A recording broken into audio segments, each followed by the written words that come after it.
ತರಗತಿ 9ನೇ ತರಗತಿ. ನಮ್ಮ ಶಾಲೆ ಹೆಸರು ಜಿಜೆಸಿ ರಾಯರಪಾಡು. ನಮ್ಮ ಮಾಡೆಲಿಂಗ್ ಹೆಸರು ಸ್ಯಾಟಲೈಟ್ ಕಮ್ಯುನಿಕೇಷನ್. ಉಪಗ್ರಹ ಸಂವಹನವು ಕೃತಕ ಉಪಗ್ರಹಗಳನ್ನು ಬಳಸಿಕೊಂಡು ಮಾಹಿತಿಯನ್ನು ಕಳಿಸುವ ಒಂದು ವಿಧಾನವಾಗಿದೆ. ಇದು ಬಹಳ ದೂರಗಳಿಗೆ ಸ್ಥಳಗಳಿಗೆ ಮಾಹಿತಿಯನ್ನು ಕಳಿಸುವ ಒಂದು ವಿಧಾನವಾಗಿದೆ. ಈ ಉಪಗ್ರಹ ಸಂವಹನವು ಮೂರು ಮುಖ್ಯ ಭಾಗಗಳಿವೆ. ಅವುಗಳೆಂದರೆ ಪ್ರಾಸಾರಕ, ಸ್ವೀಕಾರಕ ಮತ್ತು ಉಪಗ್ರಹ. ಪ್ರಾಸಾರಕ ಕೇಂದ್ರವು ಭೂಮಿಯ ಮೇಲಿರುತ್ತದೆ. ಅದು ಮಾಹಿತಿಗಳನ್ನು ಕಳಿಸುತ್ತದೆ. ಆ ಮಾಹಿತಿಗಳನ್ನು ಅಪ್ಲಿಂಗ್ ಸಿಗ್ನಲ್ಸ್ ಮತ್ತು ಡೌನ್ಲಿಂಗ್ ಸಿಗ್ನಲ್ಸ್ ಎಂದು ಕರೆಯುತ್ತವೆ.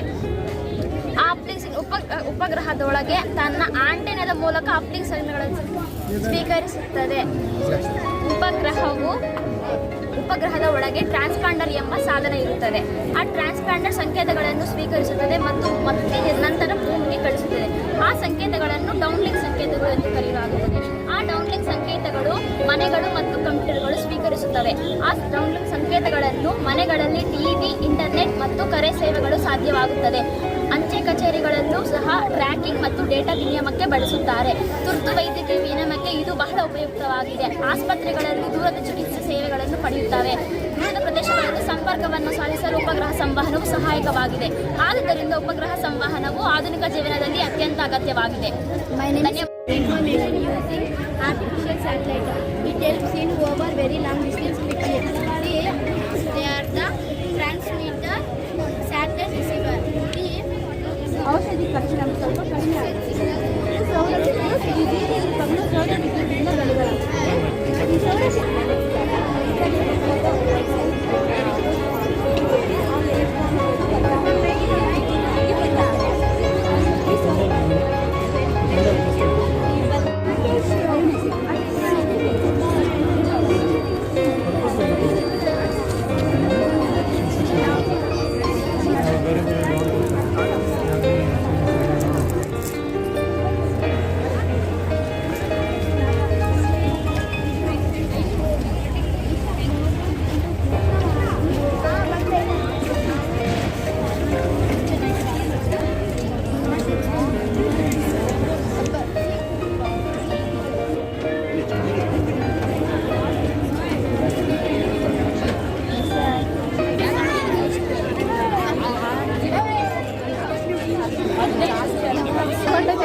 ಸೃಜನಾತ್ಮಕತೆ ವಿದ್ಯಾರ್ಥಿಗಳಲ್ಲಿ ಒಂದು ಕ್ರಿಯಾತ್ಮಕತೆಯನ್ನು ಬೆಳೆಸಲು ತುಂಬ ಸಹಾಯಕಾರಿ ಆಗ್ತಾ ಇದೆ.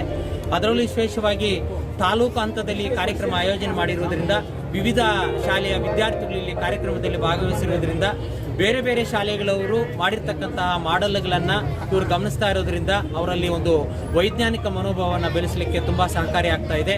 ನಿಜವಾಗ್ಲೂ ಹೇಳಬೇಕು ಅಂತಂದರೆ ಇದರಲ್ಲಿ ವಿದ್ಯಾರ್ಥಿಗಳಲ್ಲಿ ವೈಜ್ಞಾನಿಕ ಮನೋಭಾವವನ್ನು ಬೆಳೆಸುವುದರ ಜೊತೆಗೆ ಒಂದು ಯುವ ವಿಜ್ಞಾನಿಗಳನ್ನು ತಯಾರು ಮಾಡಲಿಕ್ಕೆ ಕಾರ್ಯಕ್ರಮ ತುಂಬ ಸೂಕ್ತವಾಗಿದೆ ಅಂತಂದರೆ ಅತಿಶಯೋಕ್ತಿ ಆಗಲಾರದು. ಉದಾಹರಣೆಗೆ ನಮ್ಮ ಶಾಲೆಯಲ್ಲಿ ಬೇಕಾಗಿರ್ತಕ್ಕಂಥ ಮೂಲಭೂತ ಸೌಕರ್ಯಗಳಾಗಿರ್ತಕ್ಕಂಥ ಸುಸಜ್ಜಿತವಾಗಿರ್ತಕ್ಕಂಥ ಅಡುಗೆ ಕೋಣೆ ಆಗಿರ್ಬೋದು, ಲ್ಯಾಬ್ಗೆ ಬೇಕಾಗಿರ್ತಕ್ಕಂಥ ಕೊಠಡಿ ಆಗಿರ್ಬೋದು, ಮತ್ತು ನೀರಿನ ವ್ಯವಸ್ಥೆಯನ್ನು ಕಲ್ಪಿಸಲು ಬೇಕಾಗಿರ್ತಕ್ಕಂತಹ ಒಂದು ನೀರಿನ ಟ್ಯಾಂಕು, ಈ ರೀತಿಯಾಗಿ ನಮ್ಮ ಶಾಲೆಯ ಒಂದು ಸರ್ವತೋಮುಖ ಅಭಿವೃದ್ಧಿಗೆ ಶ್ರಮಿಸ್ತಾ ಇರತಕ್ಕಂಥ ಯುನೈಟೆಡ್ ವೇಗೆ ನಮ್ಮ ಶಾಲೆಯ ವತಿಯಿಂದ ಮತ್ತು ನಮ್ಮ ಸಿಬ್ಬಂದಿಯ ವತಿಯಿಂದ ತಾಲೂಕಿನ ಎಲ್ಲ ಶಿಕ್ಷಕರ ಪರವಾಗಿ ನಾನು ಹೃತ್ಪೂರ್ವಕವಾದಂಥ ವಂದನೆಗಳನ್ನು ಅರ್ಪಿಸ್ತೀನಿ. ಒಂದು ಮಾತಂತೂ ನಿಜ, ಏನು ನಮ್ಮ ಸರ್ಕಾರ ಮತ್ತು ಶಿಕ್ಷಣ ಇಲಾಖೆ ಮಾಡಬಹುದಾದಂಥ ಒಂದು ಕೆಲಸಗಳನ್ನು ಈ ಒಂದು ಯುನೈಟೆಡ್ ವೇ ಬೆಂಗಳೂರು ವತಿಯಿಂದ ಮಾಡ್ತಾ ಇರ್ತಕ್ಕಂಥದ್ದು ನಿಜವಾಗ್ಲೂ ಶ್ಲಾಘನೀಯವಾಗಿರ್ತಕ್ಕಂಥ ವಿಷಯ. ಈ ನಿಟ್ಟಿನಲ್ಲಿ ಒಂದೇ ಮಾತಲ್ಲಿ ಹೇಳಬೇಕು ಅಂತಂದರೆ, ನಮ್ಮ ಸರ್ಕಾರಿ ಶಾಲೆಗಳ ಸಬಲೀಕರಣದಿಂದಾಗಿ ನಮ್ಮ ಶಾಲೆಯಲ್ಲಿ ಹೋದ ವರ್ಷ ಕಂಪೇರ್ ಮಾಡಿದ್ರೆ ಈ ವರ್ಷ ಸುಮಾರು 25ರಿಂದ 30 ಜನ ವಿದ್ಯಾರ್ಥಿಗಳು ಕೂಡ ಸ್ಟ್ರೆಂತ್ ಕೂಡ ಜಾಸ್ತಿ ಆಗಿದೆ. ಈ ಥರ ಪ್ರಗತಿಪರ ಕಾರ್ಯಕ್ರಮಗಳು ಮತ್ತಷ್ಟು ನಮ್ಮ ಯುನೈಟೆಡ್ ವೇ ಒಂದು ಕಂಪನಿಯ ವತಿಯಿಂದ ಬರಲಿ ಅಂತ ಆಶಿಸುತ್ತಾ, ಸಮಗ್ರ ಶಿಕ್ಷಣ ಇಲಾಖೆಯ ಒಂದು ವತಿಯಿಂದ ಯುನೈಟೆಡ್ ವೇ ಕಂಪನಿಯ ಎಲ್ಲ ಸಿಬ್ಬಂದಿ ವರ್ಗಕ್ಕೂ ಕಂಪನಿಗೂ ಹೃತ್ಪೂರ್ವಕವಾದಂಥ ವಂದನೆಗಳನ್ನ ಅರ್ಪಿಸ್ತಾ ಇದ್ದೀನಿ ಸರ್.